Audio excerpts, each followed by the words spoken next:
Haddii aad wejiga caata ka tahay oo aad rabtid wejiga inaad cayilisid, alaabtan isticmaal. Wejiga nafaqaysiinaysaa, waa cayilinaysaa, kush bucbuca ka dhigaysaa. Sidoo kale wejigana way cadeynaysaa, dhalo iyo liisho iyo cadaana way ka dhigaysaa. Assalaamu calaykum waraxmatullaahi wabarakaatuhu. Asxaabta ku xiran Najax Kitchen and Beauty, soo dhawaada walaalahayga meel walba aad joogtiin, dhammaantiin soo dhawaada.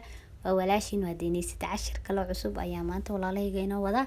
waxaan inii sidaa alaabtan yarta oo weelka noogu jirto. Alaabtan waa alaabtii wejiga lagu qurxinayay. Wejigaaga haddii uu caata yahay oo aad rabtid inuu kuu cayilo oo weji qurux badan oo kushkusha oo bucbuca oo liisha, haddii aad rabtid inuu kuu noqdo alaabtan isticmaal. sidoo kale haddii aad rabtid wejigaaga inuu kuu cadaado, alaabtan isticmaal. alaabtan wejigana way cadeynaysaa. haddii wejigaaga uu caata yahayna nafaqay siinaysaa. haddii wejigaaga cadaan u baahan yahayna cadaan ay siinaysaa. labada dhanba alaabtan waa wejiga way ka dhameystiran tahay. marka alaabtaasaa maanta walaalahayga inoo wadaa. alaabtan wejiga liisho ayay ka dhigaysaa qurux badan. sidoo kale wejiga haddii aad xidida ku leedahay, alaabtan isticmaal. xididada wejiga way ka qarinaysaa. wejigana kushkush bucbuc liisho cadaan ayay kaaga dhigaysaa insha Allah. wejiga haddii daawo kaa qorto kalena isticmaal. alaabtan waa alaab inaba caadi ahayn oo natural ah oo wejigana cadeynayso, dhalo ka dhigayso, qurxinayso, maasha Allah tabaarakallah ka dhigayso, nafaqana siinaysa haddii wejiga uu nafaqo ka maqan yahay. marka ka faa'iideysta walaalahayga, alaabtaas ayaan sameysanaynaa insha Allah. kana bogta qaybta dambe videoga waxyaabaha aan ka sameeyay iyo sidaan u sameeyay walaalahayga. bismillaah, alaabteeni wejiga ayaan sameysanaynaa walaalahayga. halkan waxaa iigu jirto 7 xabo timira oo aan xalay biyo la dhigay. timir waayo lafahan ka baxshay, biyo yar ayaan la dhigay, waana 7 xabo timira. ilaa xalay ayay biyo la taalay walaalahayga. marka timirta marka isticmaalaysid habeenkii biyo la dhig si ay subaxii ayadoo radday oo maasha Allah tabaarakallah oo milantay ah u isticmaashid. waa u jeedin hadda jileeceeda saaid ay u soo milanta maasha Allah. marka waxaan sameynaynaa timirtan waa soo shiidayaa walaalahayga. markii aan soo shiido ayaan isku soo noqonaynaa insha Allah. haddii aad rabtidna gacanta ku jajabinaysaa. muhiimadu waa inaad timirta habeenkii biyo la dhigtaa si ay si fiican ugu rado. maasha Allah jileecaas ayay kusoo baxaysaa. markii aan soo shiido ayaan isku soo noqonaynaa walaalahayga. wax kalena kuma daraayo, biyo kuma daraayo, dheecaankeedan kaliya ayaan ku soo shiidayaa walaalahayga. timirteeni walaalahayga markii aan soo shiiday weelkeena yara oo alaabta aan ku qasanaynay ayaan ku shubanaynaa. maasha Allah sidaas smoothka ayay hadda noogu soo baxday. inaba caadi ma aha, biyo kuma shiidin, kaligeed ayaan soo shiiday iyo biyaheedii yaraa ay ku radsaneed walaalahayga. wax biyaha kuma taabanin. sidoo waxaan ku darsanaynaa 1 qaando misir ah. waa misir aan soo shiiday walaalahayga. misirtana waa inuu tusinayaa. waa 1 qaando misira ayaan ku darsanay. misirteeni caadiga ahayd waaye, waana taasa walaalahayga. sidaas ayay u eg tahay. waxaana ka soo gaday meelaha qamadiga iyo galeyda lagu gado ayaan ka soo gaday misirtan. misirtana maasha Allah ayay wejiga ka dhigtaa, nafaqay siisaa, wejigana qurux ayay ka dhigtaa, way bishaa oo weji aad u qurux badan ayay ka dhigtaa walaalahayga. marka ka faa'iideysta 1 qaando misira oo aan soo shiiday ayaan waxaan ku darsanay timirteeni walaalahayga. misirtana sidaas ayay u eg tahay insha Allah. sawir ka qaado haddii aad aqoonin oo kale. misirtii markii aan timirta ku soo darsanay, sidoo kale waxaan ku darsanaynaa karootadan ayaan ku darsanaynaa. waa karootadii caadigeed oo la soo shiiday, qaando yar haafkeed ayaan ku darsanay karootadii shiidneed walaalahayga. karootada shiidanna waa tana, sidaas ayay u eg tahay. waa karootadeeni caadiga ahayd oo la soo shiiday oo la soo qalajiyay waaye. waxaana ka helaysaa meesha aan misirta kasoo gada qamadiga iyo galeyda meelaha lagu gado ayaa lagu gadaa walaalahayga. alaabaha aan ku darsanayno dhan meeshaas ayaan kasoo gaday. haddii aad karootada weysid wax dhiba malaha. sidoo kale waxaan ku darsanaynaa qaando haafkeed oo liin shiidan ah. liintana waa taasa walaalahayga, ayadana sidaas ayay u eg tahay. waa liintii caadiga ahayd oo lasoo shiiday oo lasoo qalajiyay waaye.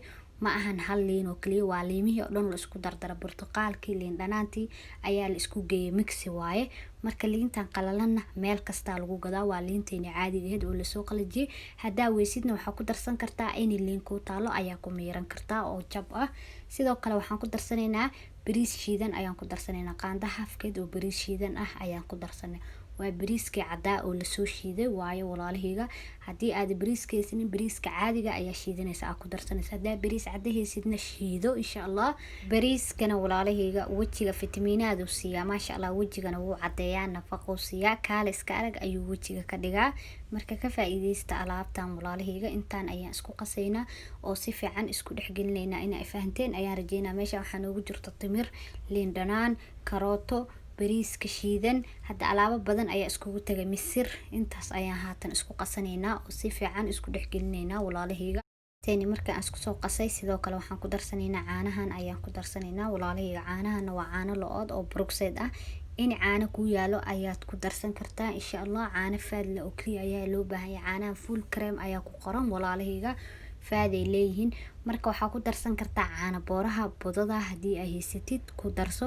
haddii kalena caano booraha waxyar intii aad qasatid ku darso. in caano ku yaalo ayaa isticmaali kartaa ama yoogad yar ayaa ku darsanaysaa insha allah. marka caanihii iyo alaabtii ayaan hadda isku qasaynaa oo si fiican isku dhexgelinaynaa walaalahayga. alaabtan waxaa waaye nafaqa dhaaftay waaye. wejiga maasha allah tabaaraka allah ayay ka dhigaysaa. sidoo kale wejigaaga haddii uu saliid leeyahay liinta waxay kaa caawinaysaa inay saliida iyo finanka ka dhameyso ayay liinta kaa caawinaysaa insha allah. liintana wejiga aad ayay ugu fiican tahay walaalahayga. finanka iyo saliida ayay wejiga ka saartaa, wejigana qurux ayay ka dhigtaa maasha allah tabaaraka allah ayay ka dhigtaa. marka ka faa'iideysta. alaabteeni ayaan hadda si fiican iskugu qasaynaa oo si fiican isku dhexgelinaynaa. sidoo kale alaabtan haddii wejiga ah xidida ku leedahay oo daawada ay kaa dhameysay kareemada la marsado insha allah. alaabtan wejiga marso, xididada way kaa qarinaysaa, wejigana qurux ayay kaaga dhigaysaa. kushkush bucbuc qurux badan ayay kaaga dhigaysaa insha allah. alaabtan waxaa waaye waa alaab dhaaftay. waxyaabaha naturalka in la isku qurxiyo wax wejiga uga fiican malahan walaalahayga. alaabtii markii aan soo qasanay walaalahayga oo caanihii aan kusoo qasay sidaas ayay noogu soo baxday. weelkii ayaan kasoo bedelanay oo weelkan yar ayaan kusoo shubanay. sidoo kale waxaa u baahan tahay saliid ayaa u baahan tahay oo nafaqo leh. in saliid ku taalo ayaa ku darsan kartaa. marka annaga waxaan ku darsanaynaa saliidan castor oilka ayaan ku darsanaynaa, wejiga nafaqo siisaa. sidoo kale waxaa ku darsan kartaa vitamin C gaas ayaa ku darsanaysaa haddii aad saliid aad haysanin. haddii uu wejigaaga leeyahayna wax saliida uma baahnid. inaa wejigaaga asaga ayaaba wuxuu leeyahay saliid ama nafaqo. marka saliidan ayaa waxyar ku darsanaynaa, saliidan castor oilka ama saliida looska midii ku taalo isticmaal. laakiin haddii wejigaaga uu saliid leeyahay wax saliida uma baahnid. alaabtan kale ayaa wejiga kaa caawinayso inay kuu nafaqayso maadaama uu wejigaaga haddii saliid leeyahay. saliid kale kama dulgeyn kartid marka iska dhaaf. haddii uu laakiin wejigaaga qalalan yahay saliidan iyo kapsulka labadaba iskula darso si uu wejiga maasha allah uu kuugu qoyo oo qurux kuugu noqdo. alaabteeni markii aan kusoo qasanay saliidii castor oilka aheyd walaalahayga waa noo diyaar maasha allah. meeshaan saliida castor oilka isticmaalaya kapsul ayaa ku bedelan kartaa si uu wejiga kuugu qoyo. laakiin wejigaaga haddii uu saliid leeyahay wax saliidaha u dhaweynin alaabta insha allah. sida loo isticmaalayo ayaa haatan in la wadaagaya walaalahayga. alaabta soo qaadanaysaa. markii aad soo qaadatid waxaa sameynaysaa wejiga ayaa iska soo meeraysaa ama waa iska soo dhaqaysaa. markii iska soo dhaqdid ayaa alaabtan sidaas u marsanaysaa wejigaada maasha allah. markii aad marsatid 30 daqiiqo 25 daqiiqo sidii aad jaanis u haysid ayaa ku joogaysaa. wejiga kaale iska arag ayuu hadda kuu noqonaya, kabacdina waa iska dhaqaysaa. sidaas ayaa loo isticmaalayaa walaalahayga alaabtan. marka hore wejiga soo dhaq, markii aad soo dhaqdid marso 25 daqiiqo 30 daqiiqo ku joog. wiigiina 4 maalin ka marso ilaa aad result fiican ka arkaysid uu wejigaaga kuu noqonayo weji cayilan oo kushkusha. alaabtana wejiga nafaqo ayay siinaysaa walaalahayga. timirta aad iyo aad ayay wejiga ugu fiican tahay, kaale iska arag waaye. marka ka faa'iideystaada timirta nafaqadeeda halkan laguma soo koobi karo. wejiga hadii la marsado qurux ayay ka dhigtaa, weyna cayilisaa, fitamiin siisaa. bariiska sidoo kale wejiga fitamiin ayuu siiyaa wuuna cadeeyaa. hadda alaabo badan ayaa meeshan ku darsanay. karootada sidoo kale maasha allah. karootada walaalahayga wejiga maasha allah kalar qurux badan ayay u yeeshaa oo ciida. hadda maasha allah tabaaraka allah. alaab dhaafta ayaa halkan iskugu tagtay. marka ka faa'iideysta. misirtana sidoo kale wejiga fitamiinaad ayay siisaa, weyna cayilisaa. kalar ahaantiisana wejiga way bishaa maasha allah, bilicdiisa ayay soo bixisaa. marka alaabtan ka faa'iideysta walaalahayga insha allah. waxaan rajeynayaa inay anfici doonto. alaabtan haddii aad rabtid wejiga inuu si degdeg kuugu cayilo 7 maalin oo isku xigta marso, adiga ayaa result fiican iska arkaysid insha allah. haddii aad rabtid wejigaaga inuu normal ku ahaadana 4 maalin oo isku xigta marso ilaa aad ka arkaysid jawaab saxana wad. waxyaabaha naturalka waxay u baahan yihiin in xoogaa loo samro ayay rabaan walaalahayga. alaabaha naturalka marka insha Allah alaabta xoogaa u samra wajiga marsada tartiibteena u marsada oo ka faa'iideysta. waxaan rajeynayaa inay caawin doonto alaabtan. maasha Allah waa alaab la hubo, waxaan la hubin halkaan lama keeno. alaabtan 7 days waa wajigaaga hadii 7 maalin isku xigta amarsatid kush ku noqonaya cadaan qurux badan kaal iska arag. sidoo kale wajiga hadii ay daawo oo daawooyinka la marsado ay xoogaa ka bahdileen alaabtan isticmaal. wajiga haduu xidida ka yeeshto isticmaal. wajiga hadii kareemaadka ka qoran isticmaal. wajiga waxay kaaga dhigaysaa waji maasha Allah tabarakallah oo cayilan oo kaal iska arag oo cad oo qurux badan.